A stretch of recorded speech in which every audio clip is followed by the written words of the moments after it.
ধনিয়া ফুকন ক'ত ঘৰ মহৰি কেম্প তৰাজন চাপৰি জিলা জিলা ধেমাজি কিহত আহিছিলা ট্ৰেইনত বেগবিলাক কৈ সেইবিলাক গৈছোঁ উঠিছোঁ কি কয় ফটকে পাৰে ন ক'ত পৰিছা ক'ত পৰাটো পুখুৰীতে কিবা যেনেকৈ ফুৰিব লৈছে বেগ পইচা পাতি কৈ বেগকেইটা গাড়ীতে গুচি গ'ল ট্ৰেইনত সেই যোনখন গাড়ীত গৈছিলোঁ ট্ৰেইনখনত ট্ৰেইনখন এই হেৰিয়ত কিবা হয় মুম্বাই যাবলৈ তিনিজন আছে তিনিজন আছিল সিহঁত কৈ সিহঁতি পুলিচে এজনক পিকলি বুলি কৈছে তাৰপিছত এজন তাতে আছিলে সৰু সৰু সৰু পোৱালি দুটা লৈ গৈছিলোঁ সৰু পোৱালি এটা লৈ গৈছিলোঁ এটা পোৱালি মানে মাক নাই যে এনে বাপেকে পোৱালি লৈ গৈছিলে কিমানৰ মানে তেখেতে কিবা নিচাযুক্ত বস্তু খাই পেলাই ৰাস্তাত পৰি আছিলে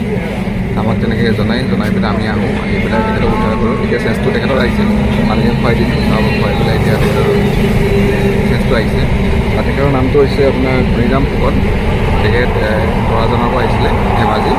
আমি এতিয়া আমি ধেমাজি তেখেতৰ আৰু তেখেতৰ ঘৰৰ মানুহৰ লগত আমি কথা পাতিছোঁ